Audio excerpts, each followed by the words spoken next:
looked at your pet's pet food label, the food you're feeding your pets, and wondered, is this the best food for my pet?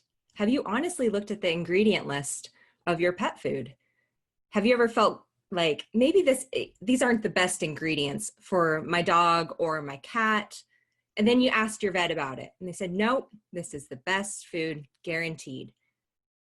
Or maybe you've looked at the ingredients and then you went online and you're like, is this the best food?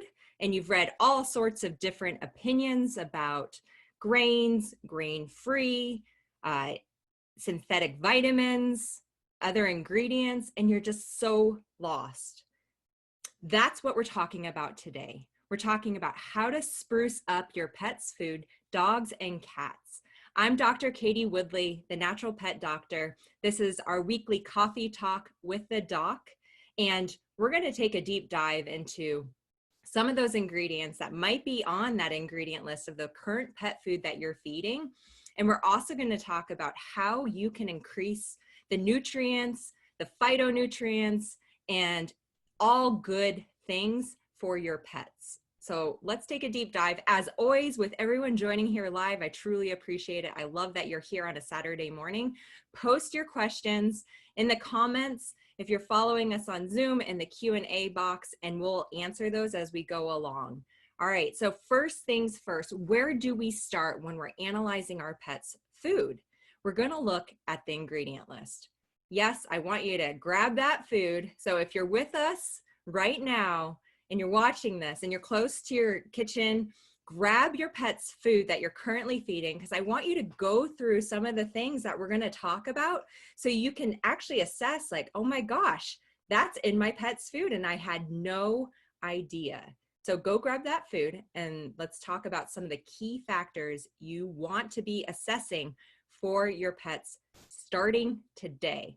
All right, so look at the ingredient list. Turn that bag of food around, turn that can around, and let's look at what's actually in there. So what's the first ingredient? Type it below if you've got that food in front of you, and I want to see what is your first ingredient on that ingredient list. A lot of times companies know we want to see like chicken or we want to see meat first, and I'd rather see that than corn, so we're off to a better start if there's not corn listed first. However, we've got to remember when we see meat listed as the first ingredient, that's 75% water, and it hasn't been processed yet. That kibble hasn't been extruded. And so when we go through that process of extruding the kibble, we remove 75% of water and we're left with only 25% of actual meat. So that ingredient is probably not the most predominant one in that food. So ingredient lists are from most to least. And so when we look at that, that number one should be the most. However, people are posting chicken, turkey. I haven't seen any like chicken meal yet, so, or meals. And when you see like a chicken meal, what that means is it's already dehydrated. So that protein has already been dehydrated. So it is going to make up a higher percentage of the food. I see lamb also. So then what we want to do is I want the next 5 ingredients. So what are the next 5 ingredients in that food? And if you're following along, type it in because I'd love to see it so we can go through some of the foods that you're currently feeding. So we want to keep in mind, okay, we want predominantly meat. Remember, our dogs and our cats especially, they are going to process our meats and so proteins and fats, preferably over carbohydrates. They don't actually necessarily need carbohydrates for their actual energy, especially cats. We talked about this past week with cats and kidney disease, and they're obligate carnivores, and a lot of the foods rely on high carb diets. Cats don't need carbs, which is really scary. So why are we feeding them a predominantly high carb diet? That's not going to help optimize their overall health. Okay, I love olive, turkey, beef, salmon, duck, beef liver, turkey heart, flax seed. Incredible. Love that food. All right, we've got lamb meal. So that's that meal. So it's already dehydrated. We have whole grain brown rice, ground white rice, rice bran, and egg products. So we're going to talk a little bit more about that. So chicken broth, chicken liver, sweet potato, carrots. Fantastic. Okay, so next ingredient we're going to talk about with the ingredient list. Who here has heard of ingredient splitting? This is a big deal because what happened, it's a little trick that pet food companies will do where they're actually going to take the ingredients. So let's take like corn or, you know, I'm going to use the formula you just posted. So what they'll do is they'll actually split apart like the rice components, and that one's not too bad, but we see like brown rice, white rice bran. So what we've done is we've actually split the components so it looks like it's making up less of that food. So, but when you add them all together, it can actually make up more of the ingredients in that food than the meat itself. So that's something to be aware of. So you want to be looking for like corn, you want to look for your rice products, and you want to look for those things that might be split up that indicate that they're all separate. But when you combine them, now we're feeding a really high carb food and the meats are a lot less. So that's definitely something we want to be looking at when we're looking at the ingredient list on the backs of the bags of food. And I love, like, keep posting your stuff as you're joining us. Grab your pet's food and post the ingredient list. Like the first 5 ingredients I'd love to see, because we can go through some of those because we're going to touch on them. The other thing that is happening really frequently and has caused some issues in the pet world, especially with dogs and heart disease, so specifically dilated cardiomyopathy, are the grain-free diets. So grain-free isn't necessarily bad. We do a lot of home-cooked diets where I'll make recipes for pets that should be on a grain-free diet, and we substitute other ingredients. However, what's happened is the pet food companies have substituted those grains for things like pea protein. And that's a lower quality protein. It's not as biologically available, meaning the body doesn't absorb it. And so the reason why they use it is it's cheaper. And so do you have any pea protein, chickpeas within those first 5 ingredients? And we just did a webinar on DCM and grain-free last month where we went really in depth with helping identify where those problems may lie and why not all grain-free is bad. A lot of the cases were on kibble diets. There weren't a lot of cases on raw. If it's an unbalanced home-cooked diet, then we can have problems if we're not supplementing enough organ meats, taurine, things like that. So, okay, I'm seeing some other ingredients: grain sorghum, beef broth, venison, whole southern blue whiting, and lamb tripe in the canned. Excellent. Okay, Andrea, I love that. And I know we've talked about your cat's nutrition. So in your cans, your can versus your dry are going to be very different. So a lot of times we're not going to have some of these ingredients in the dry food, and it's just because of the way that they're made up. Sue, yes, pea's 3rd ingredient. Okay, so if that's the only pea that you're seeing in the first 5, I mean, that's something that we may want to reassess just in case. However, if we're seeing that peas make up predominantly the majority of the first 5 ingredients, that's where we run into trouble. That's a high fiber diet. A lot of the companies were putting too much pea protein in, so exceeding the 20% mark, and they were like over 40% in the foods. And this was actually blocking taurine reabsorption, taurine metabolism, leading to these heart problems in the dogs. So that's definitely something you want to be looking at. And penny and nickel, this is a great point. Grain-free is not carb-free. So those diets are actually usually really high carbs. And people don't realize that. They're just trying to do the best thing for their pets. So that's something to keep in mind when we're looking at that.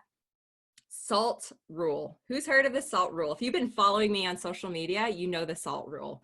And so this is a nice little trick, another trick that the pet food companies will do, where they're actually so when I look at a bag, so I can't think of a brand, probably Beneful or something, some lower quality brand, and they put like blueberries and like real foods on the bag, and you're like, oh my gosh, there's real food in this. I feel really good feeding this. I want to feed this real vegetables, real fruits. Those are good for me. They're good for my pet, right? Who's ever felt that way? I feel that way when I look at good marketing. I'm like, feel good. I want to feed that to my pet. It's going to help them. However, when you look at the ingredient list, I want you to look for either sodium chloride, or a lot of times it'll just be labeled as salt. Everything behind that makes up less than 1% of the food. So if you see like blueberries, if you see cranberries, if you see broccoli, if you see real food that you recognize, because a lot of times what you'll see is the vitamins and the minerals, especially if they're synthetic, and that's what people are like, I can't even pronunciate these words. Those are the synthetic vitamins and minerals in that food. But if you're seeing real food listed after salt, let me know if you're seeing that on your food, because I'd love to know if like you see that. What they're doing is like, there's one blueberry probably in that entire bag of food. It's a trick. And so that's very important to realize. And most people don't know that. And you just bought a bag of food thinking that it has all these real foods in it, all the phytonutrients that we want to get into our pets to help avoid things like cancer, chronic inflammation, other diseases, and it's not in there. And that's just sad. So I'm here to tell you, look for the SALT rule. Check out your food and see what's in there. The other thing with the synthetic vitamins and minerals, so all those words that are really hard to pronunciate. So you want to look at, so synthetic vitamins and minerals, we have to balance the food. Like we have to add in vitamins and minerals. It's just like our diets. We cannot get everything we need from our foods unless we're rotating really high quality vegetables, fruits, high antioxidant vegetables, blueberries, things like that.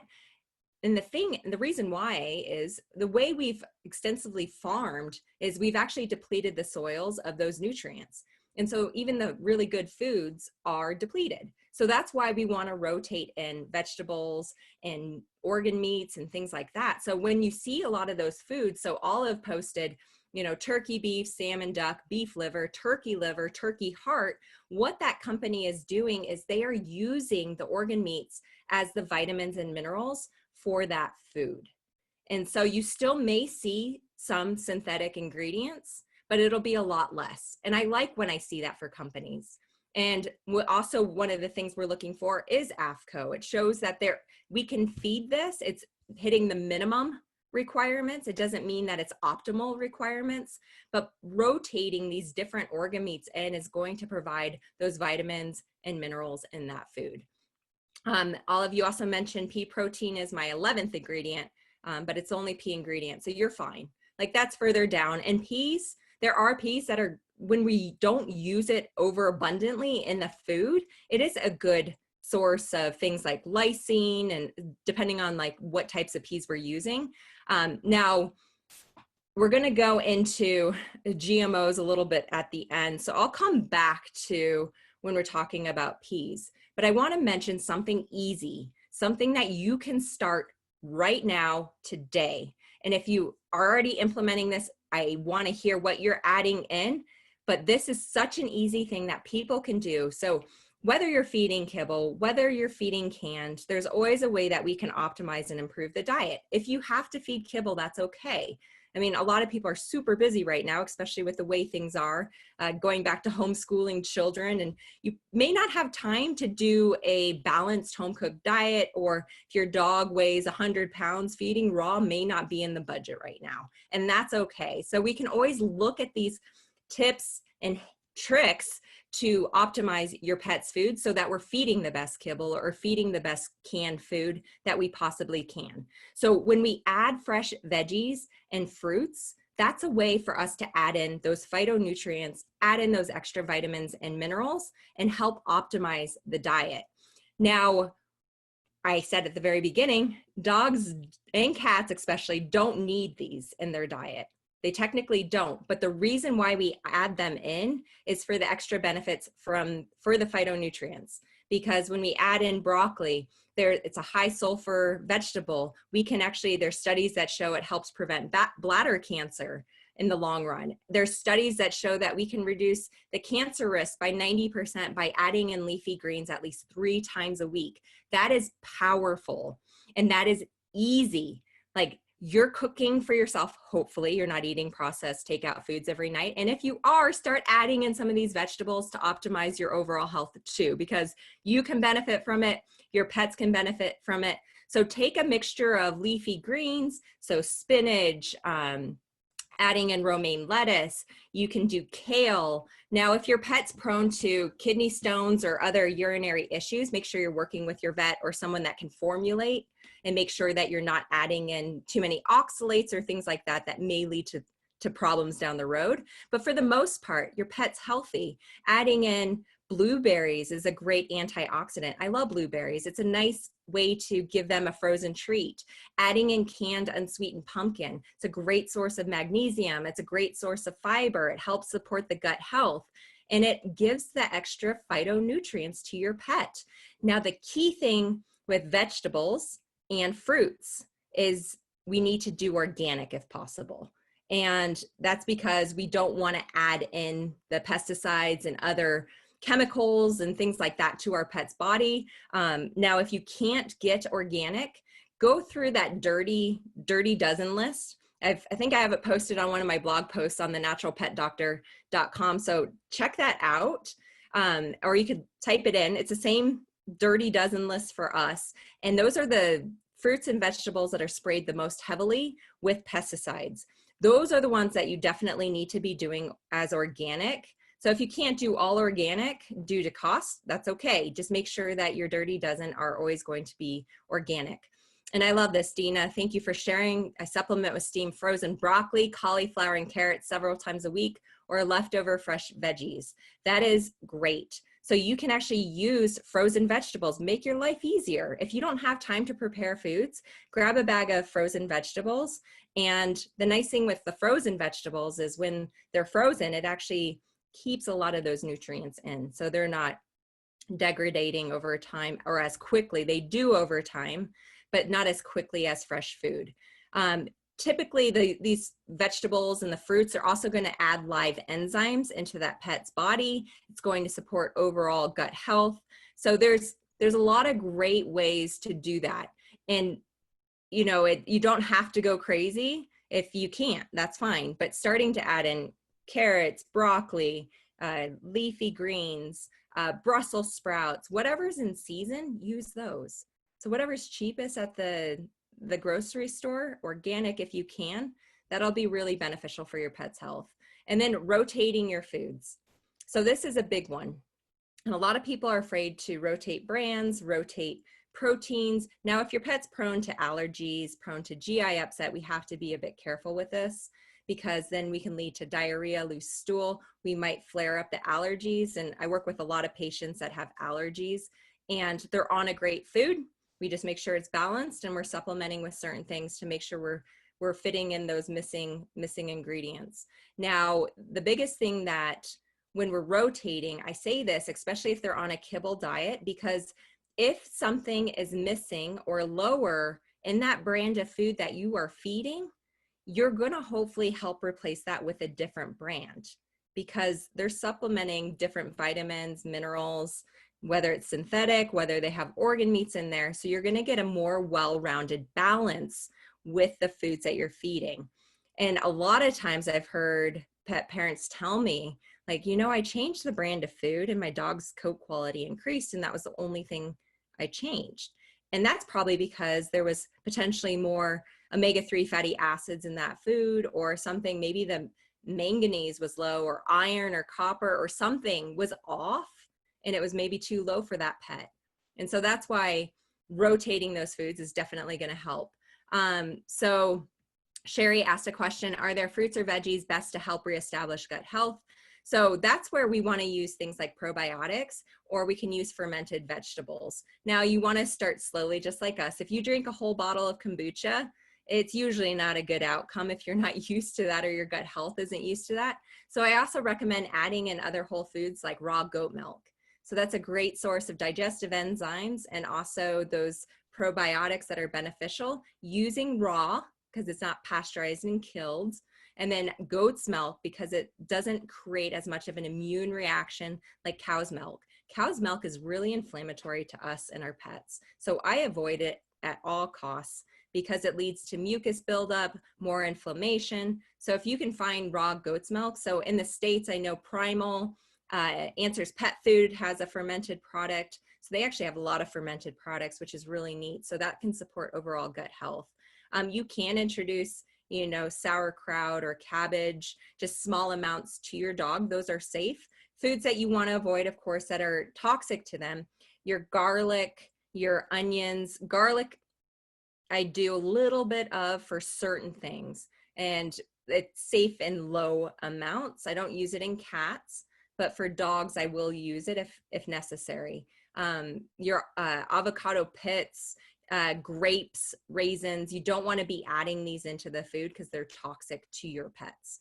I love this. I give organic blueberries, strawberries, lettuce, carrots, and other things as treats.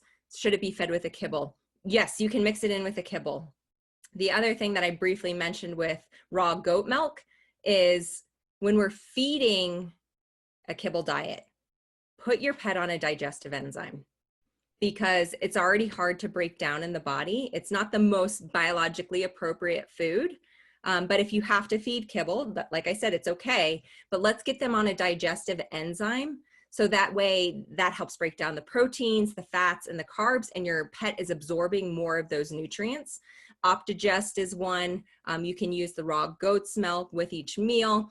Erica, thank you. Open Farm has a great raw goat kefir too. So there's another brand for you also. And this is Susie, thank you for sharing. Natasha gets so excited when she hears the steamer timer go off with her veggies. It's the new dinner bell. And that's a thing, like when Finn was with us, so our older German Shepherd, he danced for his food. He stopped wanting to eat his kibble. And I see that really frequently. Like it doesn't taste the best. A lot of the kibbles, and you know, he had been on like long time ago, like Purina Pro Plan, Nutro, you know, all the things I thought were great for him. No. And so, and he stopped wanting to eat it. And then when we started doing home cooked food for him, balance, that's the key. He started dancing for his food again. It was incredible. And he ate happily until the last day. So that's what's really neat is when you introduce these in, you can actually increase excitement again for your pets at dinner time, which is really exciting.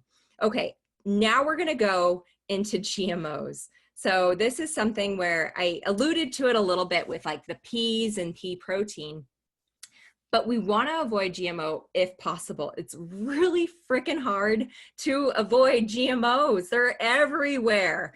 And why do we want to avoid GMOs? Okay, so these are genetically modified foods that are able to withstand higher doses of herbicides, pesticides, insect attack. And so typically these foods are heavily sprayed with things like Roundup. We do not want that in our body. There are numerous studies that showcase how this leads to cancers, chronic illness. There's all sorts of health issues when we come into contact with these. So we don't want to be putting these in our pet's body.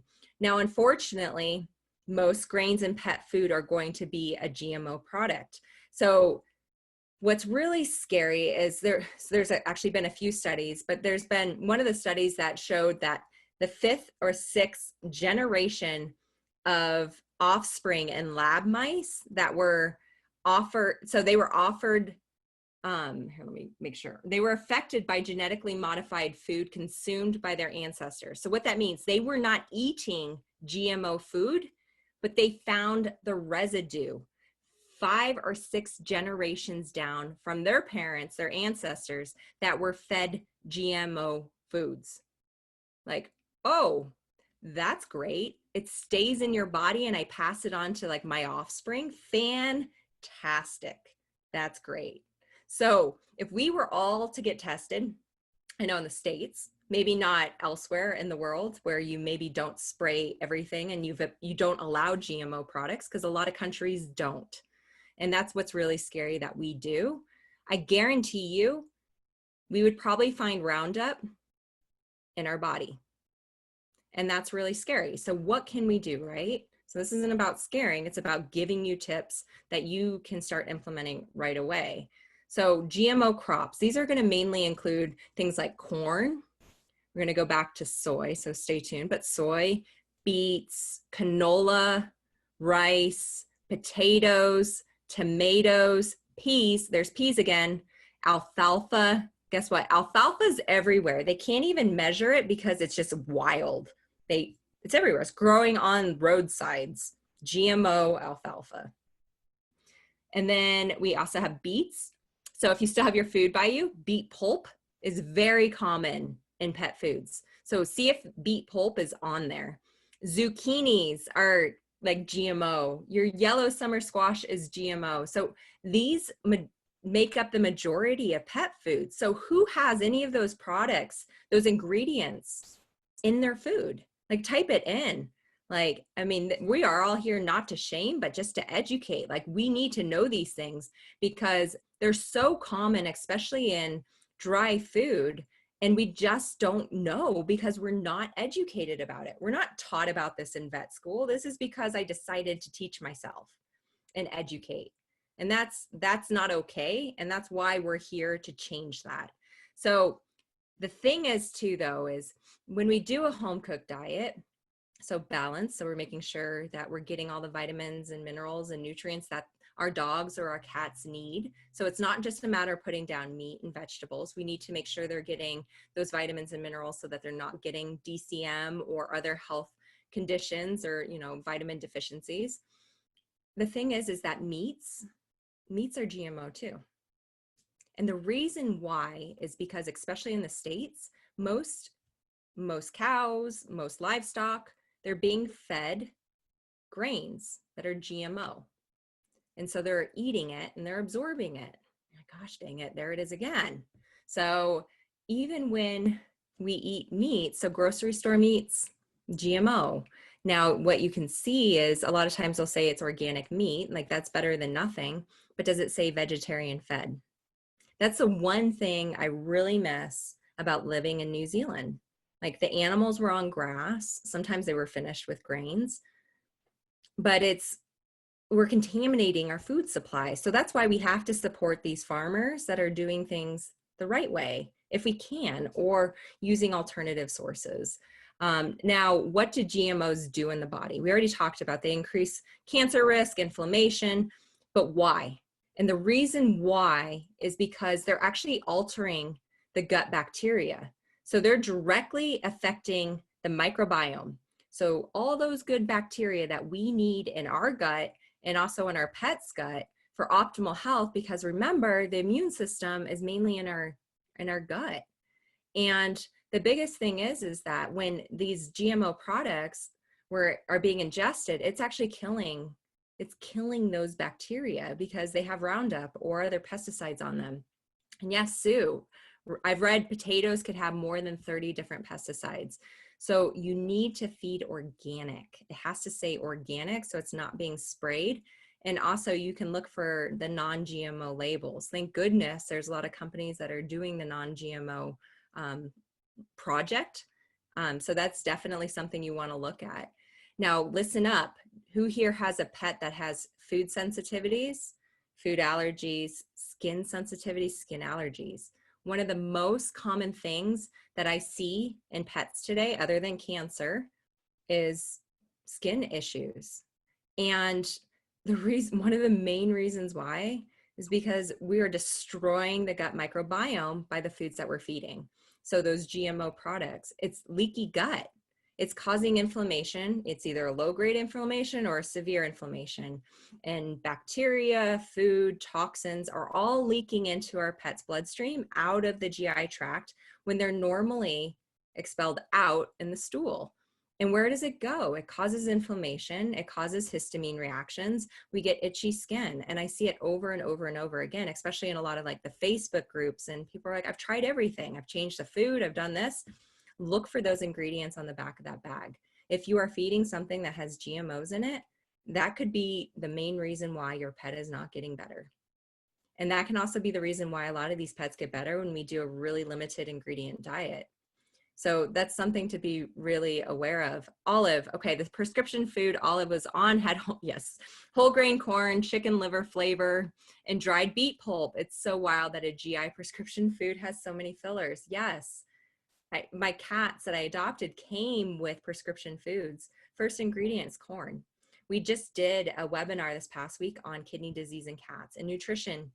As I always say, nutrition is the foundation for health. That's why we're talking so much about nutrition, because it's so important. And our food for our pets is so messed up. And a lot is changing, and that's why you guys are here, because you're amazing and you want to put your pets on the right food. But we talked about the prescription foods for kidney disease and their high carb diets. And remember, cats are obligate carnivores. They're not going to thrive on this food. Some cats do okay, but there's so much better that we can do for them. And it's just wild. Like corn for a cat, come on. Like that's ridiculous. And so the other thing is let's go back to soy and touch on that a little bit. So soy, guess what? It can be listed under other names. Oh, good. Just because we needed more confusion, right, in the pet food industry. However, so if you see lecithin, hydrolyzed protein, textured vegetable protein, so look for those on your food bags, the canned food, because if you're seeing that, you're seeing soy and GMO. Soy also is an endocrine disruptor. So you have a dog or a cat with a thyroid issue, you need to keep away from soy. So that's definitely that we need to be reading these ingredient lists. Like, I don't want people to be afraid of seeing synthetic vitamins and minerals because they're balancing the food. If we can change to using foods that use more of the organic food or organ meats for the vitamins and minerals, then that's more ideal. But don't be afraid of those necessarily, but there are some other brands. So the other thing is too, I want you to take a look at that ingredient list, and I want you to post if you see Carrageenan. So Carrageenan is, so people are becoming more aware of this in human food and also in pet food, but it's been used extensively, and especially in your canned food. So if you're feeding a canned food, definitely look for this product. So Carrageenan, and what it is, it's actually a thickener or a stabilizer. And a lot of times we'll see guar gum, if I'm saying that right, listed instead. And that's going to be better than using Carrageenan. So Carrageenan is actually derived from a red edible seaweed. And it's interesting, like I was going through all of these things before this talk, and it's really fascinating because it was used, it's like WebMD's like, oh yeah, it decreases inflammation. And then you see all these things about it creates inflammation in the GI tract. So that's, if your pet is on a wet food and it has Carrageenan in it, listen up. And they have vomiting issues, sensitive stomach issues, that food needs to be thrown away, because you need to find a food that doesn't have Carrageenan in it. And I bet you that your pet's GI issues will either resolve or be lessened. And so some of the brands, I'm going to shout this out because this is really important to know. And these companies don't need to be using these products in their food, these ingredients, because there's other suitable options. And so why not use something better that's going to support our pet's health? So I find this one a lot, like a lot of people will use this because it's in the refrigerator aisle in the supermarket. So things like King Soopers, if you're in Colorado, and it looks like a good product because it has like vegetables in it and other things. Fresh Pet, who's ever used Fresh Pet? So Carrageenan's in it. And I see a lot of pets not want to eat it. I'm not a big fan of it because there's a lot better foods that we can feed instead of that. Some of the other brands that do use Carrageenan, and I went through those brands just to make sure like this was up to date information, but Wellness is one. Newman's Own is another brand. Also Nutro. So we're talking about canned foods. So keep that in mind, not kibble, because they don't need this in kibble for the stabilizer or the thickener. And then we have Purina, and then we also have Hill's Science Diet. So just look for that. And I'm sure there's other brands too, but look for Carrageenan if you're feeding a canned food diet. Let me see, Sherry, skin food sensitive dog food suggested to me for severe skin issues. First 6 ingredients are water, salmon, potatoes, potato starch, potato protein, and soybean. Are these not all GMO? Yes, they are. So as long as, like, if it's not saying non-GMO on the bag or organic, they can't put organic on there if it's not organic. So you'd want to look for that. There are some brands that do that. And so if that's not on the bag, then yes, we're actually potentially putting a lot of pesticides into your pet's body. So thank you for sharing that, because that's important to know. We home cook. How often should we switch up the meats we cook for him? How many meats should we ideally rotate? So that'll vary for each individual pet. So Sparta, the Samoyed, it's great that you're doing home cook. Make sure that you're adding enough calcium in too. A lot of people will use just meats, and those are really high phosphorus. So that's where I see a lot of home cooked diets become really unbalanced. But for your meats, what I recommend is usually rotating between 3 or 4 different meats that we know that they do well with. You can use chicken, you know, you can use beef, you can use turkey, you can use venison if you can get it. You can rotate in with fishes like salmon, fish. So also, and what I usually do is I keep them on that protein for 2 to 3 weeks, and then we're rotating, and then rotating the different vegetables too. So I used to batch cook for Finn, where I would rotate the veggies and then the meats that we would use. Also, eggs are a great source of protein. They're actually one of the most biologically available proteins that we can use. So they're great. We talked about this in our kidney disease webinar for cats. If you want the replays of these webinars, by the way, so they were fantastic this last week. We had over 700 people register for our essential oil webinar and our kidney disease webinar. They're all in our membership, so you can watch them anytime. So if you want more information, definitely go and become a part of our membership. So egg whites for calcium supplement, eggshells. Perfect, you are on it. Okay, fantastic. So also use your egg yolk, because the egg yolk has a lot of really good nutrients, but that's a great source of protein. So cats with kidney disease, we don't need to like cut out their protein. What we need to do is feed them biologically available proteins that they can actually get more protein out of, because they break it down more easily. So eggs are a great source. So a lot of home cooked diets that I'll do for cats with kidney disease, I incorporate eggs, because we can use less protein, but it's absorbed better. So it's not putting more strain on the kidneys. So there's ways around that. We don't have to feed them all carbohydrates, and it's just crazy. Like the concept is crazy to me. So I wanted to mention too, so with the GMO foods, there is a non-GMO project website. And I was taking a look at this, and it's a great resource to go and check out. It has human products, it has everything actually. So like skin products, like it's awesome. It's fantastic. And so for yourself, for your personal care products, for your pet products, for your pet treats, for your pet foods, and there were foods on there I didn't even know existed. Like there's so many pet foods. It's incredible. So I went and had a look at this website, and I pulled up pet foods, and some of the non-GMO, so they're listing non-GMO, they're using non-GMO ingredients, which is fantastic, not common in the world, or in the US especially. So Honest Kitchen came up. With Honest Kitchen, I definitely do recommend rotating the different protein sources that you're using. So different foods, rotating between potentially like the grain-free, the grain, all of those. Because remember, grain is not bad as long as it's a non-GMO grain. That's the thing. There's a lot of good nutrients when we're using appropriate grains.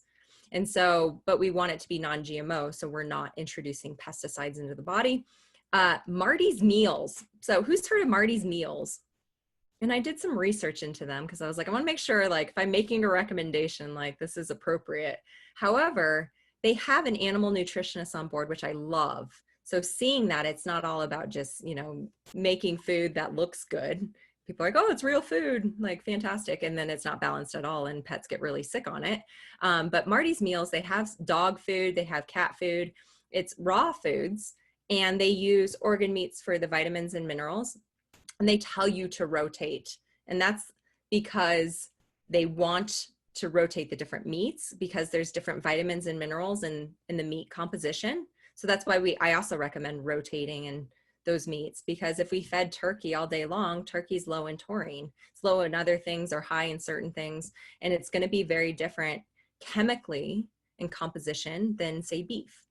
And same with the organ meats. And so when we rotate these, we're going to hopefully get a good balanced diet for our pet. It's the same with us. If you eat the same thing every day, you're not going to have a balanced diet.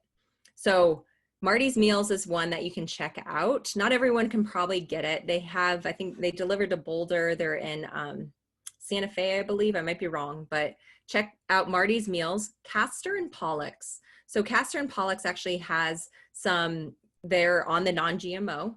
And so I was taking a look at that. You do still want to go through these tips that we've talked about, because I noticed that some of them will use things like Carrageenan in the canned food, or it's only the canned food that's non-GMO. So you do want to still go through the list that we just talked about when you're assessing these. There was also meat, like eating meat, Meat Me, which I had never heard about. So that was an interesting company to take a look at. And then Purina Beyond canned simple origins. I think that's the whole Purina Beyond. It was simple origins canned. And I had a look at that and I was like, oh, okay. But you also want to make sure that peas aren't making up the predominant proportion of the first 5 ingredients. And then, you know, looking for Carrageenan, looking at the salt rule.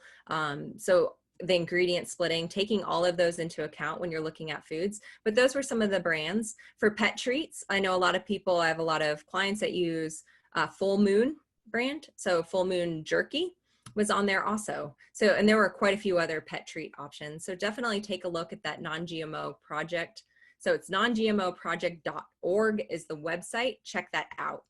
Also, we talked about this in our kidney disease webinar for cats for when we were discussing nutrition. Catfoodinfo.org is another great resource for comparing different nutrient compositions for pet foods, like canned foods, wet foods for cats, or sorry, canned foods and dry foods. So it was more specifically, we were relating it to like phosphorus content, protein content, things like that. But that's a great resource looking at how do I optimally feed my cat. So we are doing a webinar this month. Yes, it's August, which is crazy. This month we are going deep. We're going deeper than this.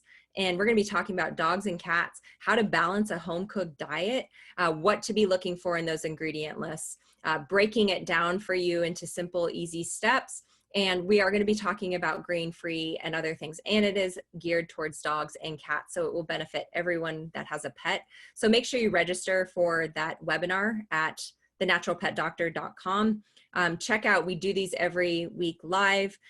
We have different series that we're going through where we cover different topics. So definitely, if you have a topic you'd like for us to cover, send it to us, because I would love to hear your thoughts and then provide you with the things that are hardest for you. If you need personal help, we do personal consultations also.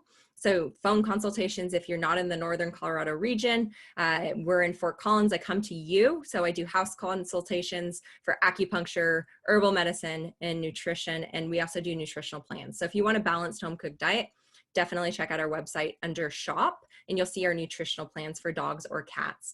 Olive, great question. How accurate do you think saliva testing is for food sensitivities? So don't do blood tests for food sensitivities. That's do it for like environmental sensitivities. Those are great. So there's HESCA, IDEX has one. And what that does is it checks for if your pet is sensitive to certain pollens, grasses in their environment. So it checks your local environment, which is great. Now the food sensitivities, so Nutri-Scan is one I use really frequently, and it is a saliva test. And what they're checking is the IgG and IgM. So we're looking at the short-term antibodies and the longer-term antibodies. So we can see different foods and if the pet is potentially reacting, and if we're like kind of mild inflammation, or if it's like severe where we're like, oh, we really need to avoid this. Now with those food sensitivity testings, I love them, especially your pet has allergies. What I do with that information is we can create a limited balanced home cooked diet, and then we heal the gut because everything's interrelated. So we heal the GI tract, we heal the leaky gut. And then what you can do is those foods aren't off limit for life. They're not, because once we heal the gut lining by feeding them the appropriate food, avoiding the foods they're reacting to, and healing the inflammation and getting the good bacteria back in there, their skin disease resolves. That's the crazy thing. Like I see so many people so frustrated. They're on like Apoquel, they're on like drugs, they're on the prescription food with corn. And I'm like, it's not going to work. It's not going to work. Or what's going to happen is it's working because you're treating the symptoms with the conventional drug. However, that underlying inflammation is still there. The GI tract lining is not healed. And when they come off of that drug, or let's say they have food and environmental, because that usually happens because they're at a heightened state of inflammation. So you get inflamed, you're more likely to be sensitive to numerous things. And so when there's a food sensitivity or an environmental sensitivity, what will happen, and this is happening right now because I'm treating a lot of patients with allergies, is something will pollinate, flower, and the pet is sensitive to it. And all of a sudden they were fine. And now they've gone over the threshold and they're super itchy. They're even more inflamed. And they're just like, what just happened? And it's because we haven't fixed that underlying root cause. Now, sometimes if there's immune system issues, so the pet was born with like a weak immune system, a lot of times what we'll find is that they'll have flare-ups, but they'll be less frequent and they'll be less severe. So they're more manageable, where we can use topical treatments like essential oils or topical plants and herbs. And I use a lot of herbal therapies to help resolve that root balance. So, or root imbalance. So there's definitely a way to fix these allergies. Like, you're not stuck, and you're not just stuck medicating your pet or using, you know, $100 bag of hypoallergenic food that's chicken feathers. Like, is that appropriate? I still see a lot of pets that are really itchy on it. I'm like, oh, I wonder why. So anyways, I hope that helps, but like, definitely. So NutriScan is a great company that does the saliva testing for food sensitivities. Highly recommend it. You can get it as a pet parent. Like, you can order it, just go on NutriScan and you can order it, check it out. If you need help interpreting, more than happy to do the nutritional plan workup for you. Sue, great question. Why are my dogs eating grass? Are they lacking something? So this is a hard one. It could be yes and it could be no. And I know that's not a very good answer. However, a lot of pets will eat grass for the fiber content, or they'll eat grass if they are nauseous, like they're trying to vomit up. So there's different reasons why pets will eat grass. I remember Finn would eat grass when it was like fresh. And I'm like, why is he acting like a cow? But he was okay. He was fine. Now, if your pet's eating so much grass that they're vomiting up like wads of grass, then we need to look at, okay, what's going on? Why is this pet wanting to soothe its GI tract? So those where I look at, okay, probiotics, digestive enzymes. If we have severe leaky gut, there's a lot of other supplements we can use too. So, you know, looking at colostrum and other things like that. So we're looking at the whole body, okay, where are imbalances, but we're also specifically looking at GI tract. And a lot of pets have leaky gut, just like people. And there's stages of it. There's grades of it. They're somewhere on this spectrum. And our goal is to get them where they're not having these weird behaviors or showing symptoms or having sensitive stomachs. And there's a lot we can do to support them. All right. So I went way over, as I tend to do, but if you are interested in going deeper into the pet food and how to really dig deep and feed the best pet food that you can for your budget, for your pet that feels amazing to you and is optimizing your pet's health, make sure you register for our webinar this month, thenaturalpetdoctor.com. If you want access to those incredible webinars that we've done on allergies, that we've done in this past week on essential oils and how you can treat allergies, like we can use essential oils for that, make sure you join our Natural Pet Tribe membership. It's amazing. There are so many videos in there and you can watch them whenever you want. One last question, Sarah, I'll take it. All right, why does my dog eat my other dog's poop? Great question, and so many dogs do. So it could be that they are trying to get probiotics. Also, it's digested. Remember that it's already digested, so it may taste good to them too. It could be just a behavior thing. There's a lot of different reasons. Now, if they're showing other signs of like sensitive stomach, it could be that they're trying to get like the probiotics and digestible food back in, or if like your pet's eating a food and it's not being absorbed and they're pooping it out, they might think it just tastes tasty. So there's a lot of different reasons. But all right, everyone, thank you once again for joining in live. I love seeing you all here every Saturday. We'll be here again next week, 10 a.m. Mountain Standard Time. Make sure you check out thenaturalpetdoctor.com and our pet membership, and check out all of our blog posts. Make sure you follow us here on Facebook and Instagram, and check out our YouTube channel, The Natural Pet Doctor. All right, take care, everyone. Thanks.